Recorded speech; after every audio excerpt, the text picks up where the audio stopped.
नमस्कार मित्रों, आपका डॉक्टर आलोक चांठिया AIR और NDF चैनल पर स्वागत है।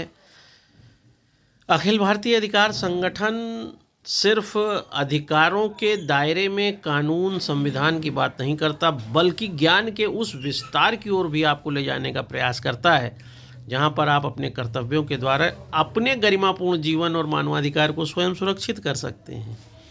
इसीलिए मैं आपसे ज्ञान की उस विधा पर बात करने जा रहा हूं जो अक्सर हम विस्मृत कर देते हैं और जिसके कारण हम ना जाने कब कैसे औषधियों के उस मकड़ जाल में फंस जाते हैं जहां पर कभी भी हम मुक्त नहीं हो पाते हैं।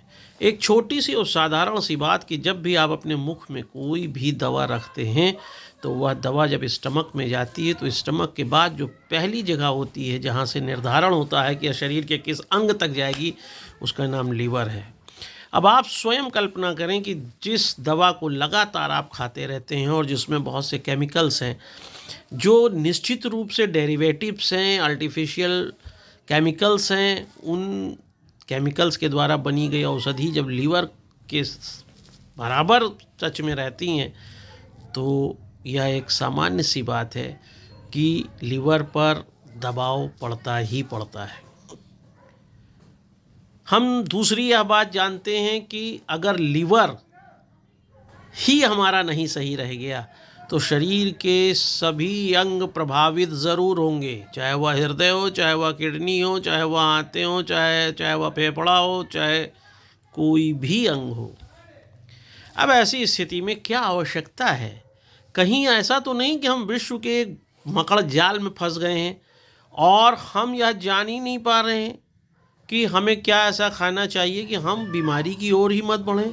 उसका सबसे अच्छा उदाहरण है ब्लड प्रेशर, उच्च रक्तचाप, जिसको सिस्टोलिक और डायस्टोलिक प्रेशर में आप जानते हैं। जब आप नापते हैं मशीन के द्वारा, उस मशीन को देखते ही आप अगर 120 और 180 के बीच में आपका नहीं है तो इतना बड़ा इसका दबाव आपके आ जाता है कि अब हमारा ब्लड प्रेशर ख़राब हो गया।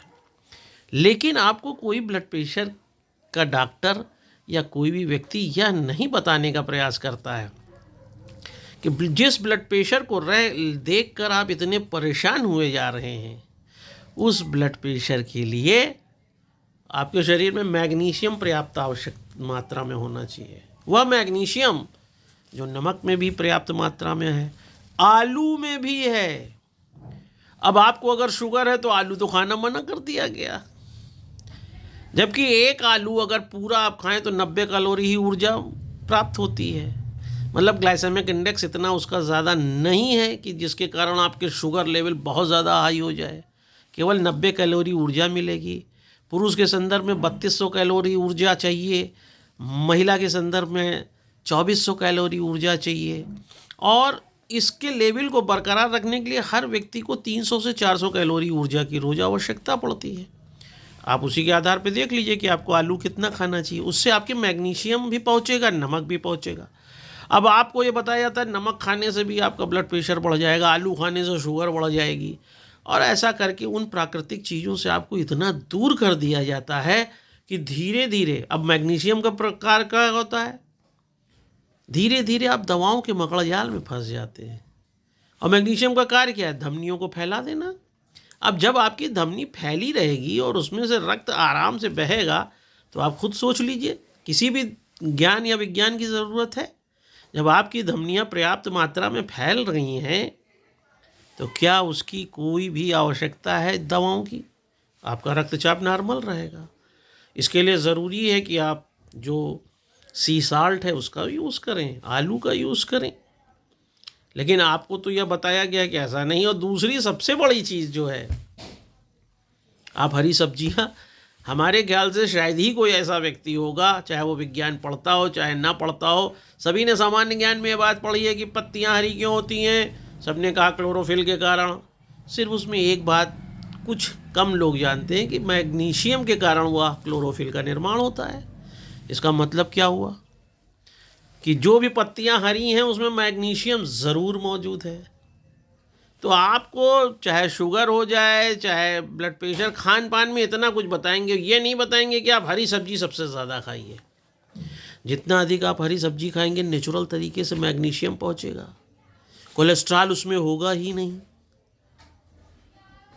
और जब कोलेस्ट्रॉल होगा नहीं तो आपके धमनियों में भी कोई जमाव नहीं होगा, मैग्नीशियम होगा, धमनियाँ चौड़ी होंगी। और जब ब्लड प्रेशर ही नहीं होगा तो आप स्वस्थ रहेंगे ही रहेंगे। जब कोलेस्ट्रॉल ही नहीं होगा तो आपका हार्ट वैसे सुरक्षित हो जाएगा। तो कुल मिलाकर जब वो स्थितियां होती हैं जिसका ज्ञान नहीं आपको होता है, तब आप इतने दिग्भ्रमित हो जाते हैं कि आपको लगता है आप सिर्फ गोली ही केवल इसका इलाज है। और धीरे धीरे गोलियों में उलझते उलझते उलझते उलझते एक दिन ऐसा विकल्प ही नहीं रहता है। और यह सत्य भी है कि जब आपकी स्थिति गंभीर हो जाएगी तो उस दिन केवल सब्जी खाने से आप ठीक नहीं हो जाएंगे, एक आलू खाने से ठीक नहीं हो जाएंगे, और वो मकड़जाल होगा जहाँ सिर्फ और सिर्फ आप गंभीर बीमार हो जाएं या फिर वहाँ खड़े हों जिस द्वार को मौत कहते हैं।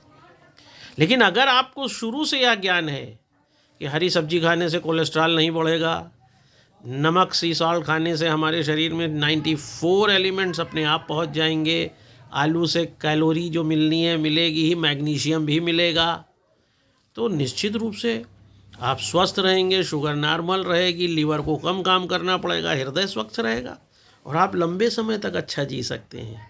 यही कारण है कि केवल वीडियोस में ये ना खोजिए कि मुझे बीमारी, उसकी दवा क्या है। उसको दूर करने के लिए हमारे क्या खान पान में होना चाहिए उस पर काम करिए और निश्चित रूप से आप स्वस्थ हो जाएंगे, मस्त हो जाएंगे और अपने जीवन में व्यस्त हो जाएंगे। आज से सिर्फ 30-40 साल पहले भला कोई सोचता था उसको शुगर है कि नहीं है, ब्लड प्रेशर है कि नहीं है।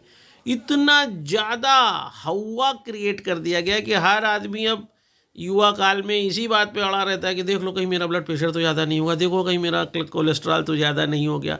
और जब ज़्यादा हो गया तो फिर गूगल पे देखो कि अगर कोलेस्ट्रॉल ज़्यादा है तो क्या क्या बीमारियां हो जाती हैं। अब उसमें आपको धमनियों में प्लाक का जमाव और वो सारी बातें इतना बता देते हैं कि आप एक तनाव में, अवसाद में चले जाते हैं। कल तक जो खुलकर दौड़ता था सड़क पे वो घबरा जाता है कि ऐसा ना हो मेरे सीने में दर्द होने लगे। कल तक जो यूरिन पास करने में कभी यूरिन देखता नहीं था, उसने जरा सा झाग बनते देखा, अरे मेरी किडनी ख़राब हुई जा रही है। वो कुछ ऐसी स्थितियां खड़ कर देते हैं कि सबसे पहले यह जो विश्व स्तर की कंपनियां हैं ये आपके दिमाग को खा जाती हैं, मनोवैज्ञानिक रूप से आपको शून्य कर देती हैं। और वहीं से शुरू होता है वह मकड़जाल जो डॉक्टर और दवाओं के बीच ऐसा घूमता है कि आप जीवन में सिर्फ रोबोट बन के खाने से ज़्यादा यही देखते हैं कि हमें कितना पैसा कमाना है कि हमारी दवा चले। इसीलिए संतुलित आहार खाइए और कोई पदार्थ बनने से, खाने से क्या होता है ये जानिए। प्राकृतिक चीज़ें जो भी मौसम में आती हैं वो खूब खाइए, एक बार खा कर देखिए तो कुछ दिन। जो प्राकृतिक होगा उसका इलाज और उसका प्रभाव थोड़ा धीमे होगा, लेकिन उसका प्रभाव दीर्घकालिक होगा और ज़्यादा स्थायित्व देगा। और यही कारण है कि जब मैं महसूस करता हूँ कि होम्योपैथिक में मैग्नीशियम फास्फोरिकम है, 5-FAS है, ये सारी वो दवाएं हैं केमिक की जो भी मेडिसिन है उसका शरीर पे कोई साइड इफ़ेक्ट नहीं है। अगर आप मैग्नीशियम ऐसे नहीं ले सकते तो दूसरी तरह से लीजिए।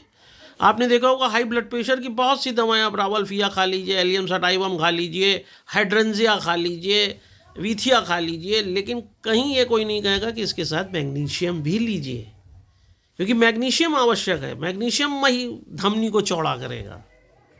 कैल्शियम आवश्यक है जो कम धमनी को सिकोड़ेगा। वह दोनों चीज़ पर्याप्त मात्रा में होने चाहिए। इसलिए हमेशा ज्ञान को महत्व दीजिए, दवाओं को नहीं। ज्ञान में शरीर के अंदर चलने वाली क्रियाओं को महत्व दीजिए, उन क्रियाओं के लिए आवश्यक तत्वों को महत्व दीजिए। आप स्वस्थ हो जाएंगे और जब आप स्वस्थ होंगे तो देश स्वस्थ होगा।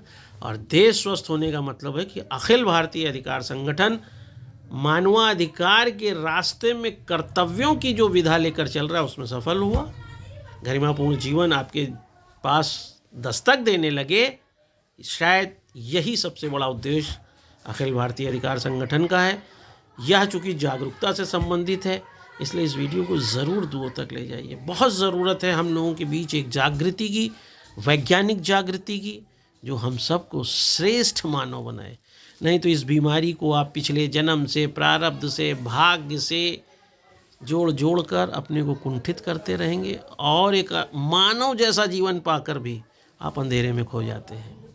इसलिए आप इस वीडियो को दूर तक ले जाएं और मेरे हर बात पर खुलकर कमेंट करें, ताकि मैं आगे और बेहतर तरीके से आपके साथ रह सकूं। नमस्कार।